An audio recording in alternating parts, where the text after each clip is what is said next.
Hello students, आज हम discuss करेंगे यहाँ पे अप्लाइड मैकेनिक्स यानी कि अनुप्रयुक्त यांत्रिकी। इसमें क्या है, सबसे पहले देखते हैं यांत्रिकी की परिभाषा क्या होती है। तो यांत्रिकी की जो परिभाषा होती है वो ये कहती है, यह विज्ञान की वह शाखा होती है जिसके अंतर्गत हम बलों, उनकी प्रकृति, उनका व्यवहार एवं उनके प्रभाव का अध्ययन करते हैं। यानी कि जब किसी वस्तु पर कोई बल लगता है तो उसका क्या प्रभाव होता है।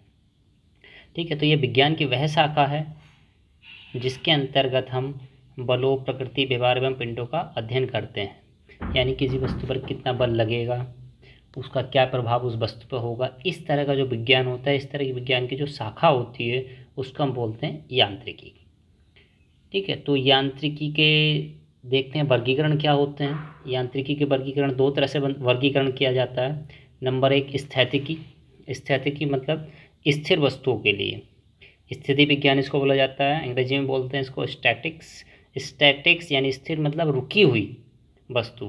दूसरा होता है आपका गति विज्ञान।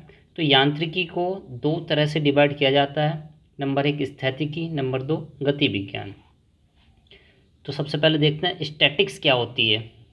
तो स्टैटिक्स क्या होता है, देखो, स्थिति विज्ञान यानी कि जब कोई वस्तु स्थिर है, रुकी हुई है, विराम अवस्था में है, उस टाइम पे उस वस्तु पे लगने वाले बलों एवं उन बलों के होने वाले प्रभाव का अध्ययन जो हम करते हैं वस्तु पर, उसको कहते हैं कि ये वस्तु स्थिर है, इस पे लगने वाले बलों का अध्ययन हम कर रहे हैं, तो उसको कहेंगे स्थिति विज्ञान।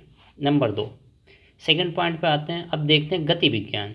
गति विज्ञान क्या होता है, यानी कि किसी वस्तु पर लगने वाले बल एवं उनके प्रभावों का अध्ययन करते हैं जबकि वस्तु क्या हो, गतिमान हो। यानी वस्तु जब गतिमान होगी उस समय पे जो अध्ययन किया जाता है वस्तु का, उसको कहते हैं गति विज्ञान। इसको इंग्लिश में बोला जाता है डायनामिक्स। अब देखिए, डायनामिक्स के भी दो पार्ट्स हैं, जैसा कि आप देख रहे हैं। गतिमान वस्तु यानी गति विज्ञान, गतिकी या डायनामिक्स के दो पार्ट्स हैं। नंबर एक शुद्ध गति विज्ञान, नंबर दो बल गति विज्ञान। तो शुद्ध गति विज्ञान को क्या बोलते हैं, काइनेमेटिक। तो देखते हैं काइनेमेटिक्स को क्या बोलते हैं। तो काइनेमेटिक्स को हिंदी में बोला जाता है शुद्ध गति विज्ञान। यानी इसमें हम क्या करने वाले हैं, केवल गति का अध्ययन करने वाले हैं, बल का अध्ययन नहीं करने वाले हैं। यानी बल का उत्पन्न कहाँ से हुआ, क्या कारण रहा उसका, वो सब अध्ययन नहीं करेंगे। तो देखिए, शुद्ध गति विज्ञान क्या कहता है। शुद्ध गति विज्ञान कहता है जब कोई वस्तु गतिमान अवस्था में होती है और उस समय वस्तुओं पर बल लगता है और बल के क्या प्रभाव हुए उनका अध्ययन किया जाता है, परंतु साथ ही साथ गति उत्पन्न करने वालों बल के कारण का अध्ययन नहीं किया जाता। यानी आप ये तो अध्ययन करोगे, किसी गतिमान वस्तु पर लगने वाले बल एवं उसके प्रभाव का अध्ययन करोगे, साथ ही साथ उस बल के उत्पन्न होने का कारण क्या था, कहाँ से उत्पन्न हुआ, क्यों उत्पन्न हुआ, किस दिशा में लगा, ये सब अध्ययन आप नहीं करोगे। तो उसको कहेंगे शुद्ध गति। यानी केवल और केवल किसका अध्ययन कर रहे हो, गति का। बलों के उत्पन्न होने के कारण का अध्ययन आप नहीं करोगे, तो उसको कहेंगे हम शुद्ध गति विज्ञान।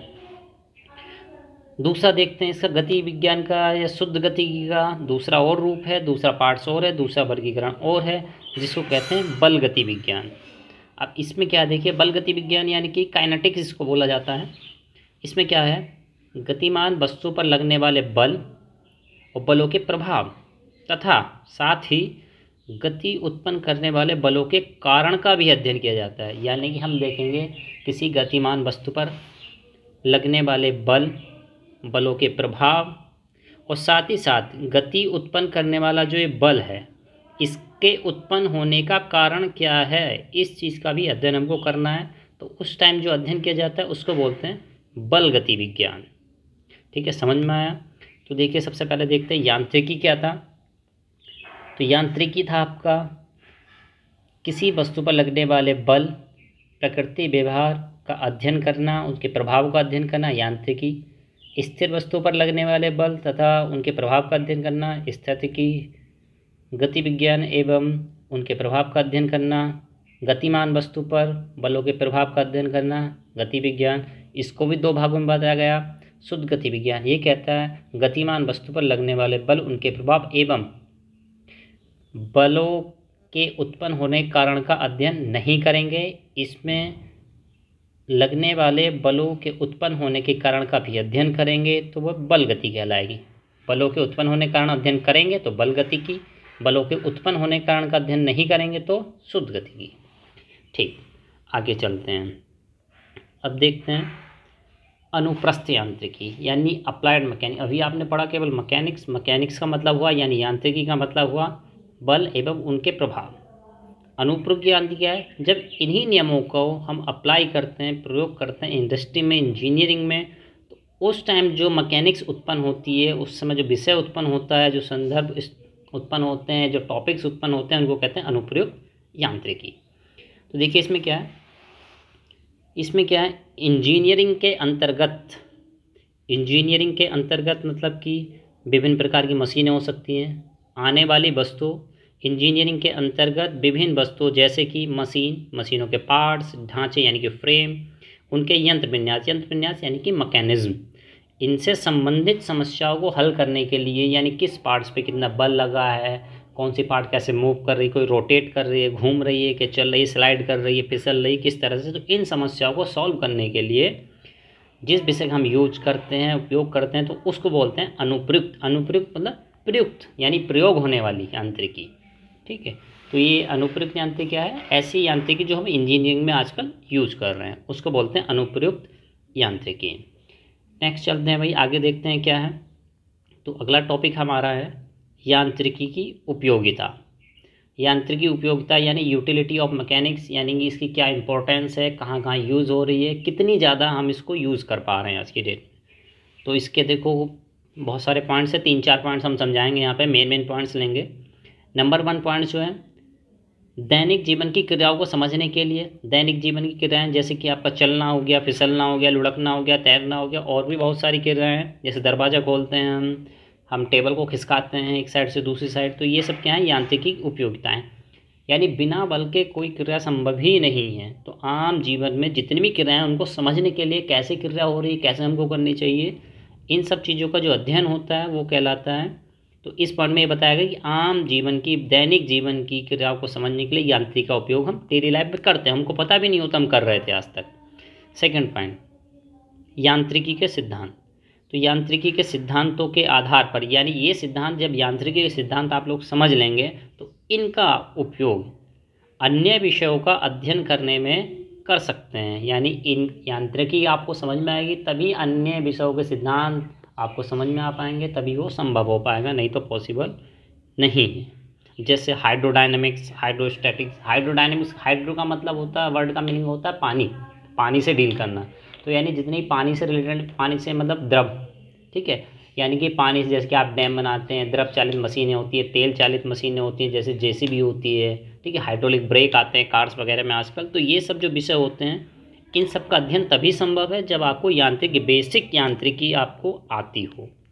ठीक है, आगे चलते हैं। अगला पॉइंट आपका, यांत्रिकी ज्ञान का प्रयोग वस्तु के निर्माण, क्रिया तथा परीक्षण में होता है। यानी यांत्रिकी आपको आती होगी तभी ये संभव है, इसका प्रयोग आप वस्तु के निर्माण, किसी वस्तु को बनाने में, यानी किसकी कितनी लंबाई होनी चाहिए, चौड़ाई होनी चाहिए, कहाँ से काटना है, कितने बल से काटना है, कितना फोर्स लगाना है, किस तरह का फोर्स लगाना है। ठीक है, तो ये ओके, उसकी सरफेस फिनिश यानी कि रफनेस कितनी रखनी है, चिकनापन कितना रखना है, ये सब चीज़ें बल पे डिपेंड करती हैं। कब बल लगाना है, कितना लगना है, किस दिशा से लगना है, ये सब कब संभव है। और पार्ट्स की टेस्टिंग कब संभव है? तभी संभव है जब आपको बाकी के सारे यांत्रिकी के कॉन्सेप्ट, यांत्रिकी के सिद्धांत आते होंगे, ये तभी संभव है। अगले पॉइंट्स पे चलते हैं। अगला पॉइंट्स आपका कहता है, यांत्रिकी के मूल सिद्धांतों के आधार पर ही, के द्वारा ही मशीनों, ढांचों, अंगों का डिजाइन, तैयार तथा निर्माण तथा उपयोग संभव है। यानी यांत्रिकी के सिद्धांत, इसमें कुछ फॉर्मूले होते हैं, कुछ कॉन्सेप्ट होते हैं, कुछ थ्योरीज होती हैं। तो इनसे क्या क्या संभव है? मशीनों, उनके ढांचों, उनके पार्ट्स का डिज़ाइन बनाना। जैसे आप देखते हैं कार होती है, तो कार क्या होती है? उठी हुई होती है, ऐसे थोड़ा आगे से जो पोर्शन देखेंगे ऊपर वो कर्व लिए होती है, ठीक है, एक स्लोप होता है। तो उसको कैसे बनाएंगे, कितना स्लोप देना है, कितना नहीं देना है, हवा का कितना दबाव लगेगा, कितनी हवा साइड से चली जाएगी, ऊपर से कितनी चली जाएगी, कितना पीछे की ओर ड्रैग फोर्स लगेगा, खिंचाव लगेगा। इन सब चीज़ों का अध्ययन आप तभी कर पाएंगे जब आपको यांत्रिकी के बेसिक कॉन्सेप्ट्स याद हों, संभव हों, आप जान चुके हों, उनको पढ़ चुके हों। ठीक है, बाकी कॉन्सेप्ट हम अगले लेक्चर में पढ़ेंगे। धन्यवाद।